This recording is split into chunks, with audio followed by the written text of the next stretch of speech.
I turned $0 into over 2 million by selling one single product. And here's exactly how you can steal my winning product research process.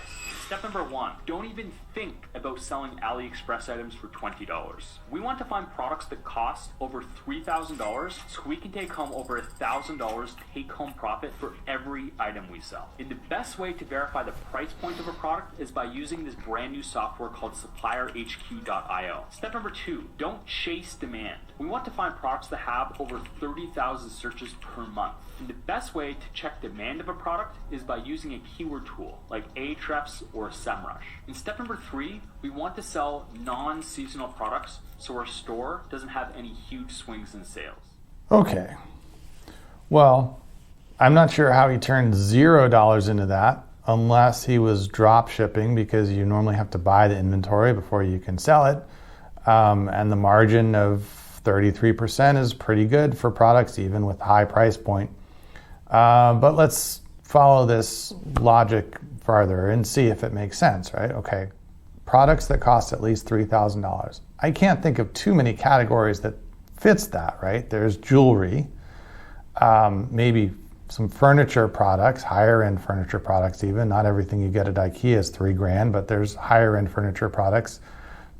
Maybe some high end electronics, possibly. Gosh, I'm kind of already out of ideas. I'm not sure how many product categories even you can come up with that people, maybe appliances, high-end appliances, but you're not going to be competing with LG and Maytag to supply people with washing machines and dryers that are $3,000 or more. Anyway, so I'm not sure that there's a ton of products out there with a $3,000 or more price point, with also 30,000 searches a month that aren't already going to be saturated with suppliers. Let's say just jewelry. Okay, I want to sell engagement rings that cost at least $3,000. Cool.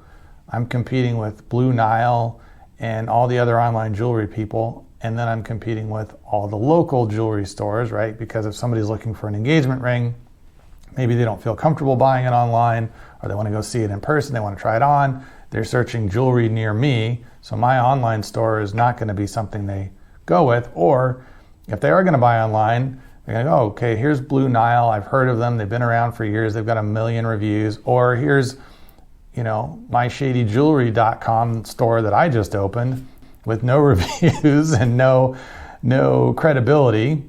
Now I'm going to have to be back to competing on price, because what else do I have to offer to convince somebody to buy from me instead of somebody more reputable? So, yes, you don't have to make as many sales if you're selling stuff that's $3,000 or more in price point. But it doesn't necessarily make the sales any easier. It doesn't really mean there's less competition. It doesn't mean that the margins are necessarily better, because whatever you make in margin on the product, you're probably spending in advertising to get the customers there in the first place and build trust and get enough of them seeing it that one of them buys. So I'm not sure I believe that selling high price products is any more of a surefire route to e-commerce success than selling low price products. The only difference is how many sales you have to make, but the sales aren't necessarily easier to make, and the competition isn't necessarily less. So I would go back to focusing more on who are my customers going to be, determining who your customers are going to be and what you can offer them that's different or better than what they're currently getting, and use that as the deciding point on what products I want to sell, rather than starting with, here's the product I want to sell, now can I find some customers to buy it from me? So this isn't the approach I would take if I was dreaming up an e-commerce business. And I would be curious to know what his top 100 products are that are all over $3,000, that all have more than 30,000 searches a month, that don't have already an existing embedded level of competition that's going to be very hard to beat.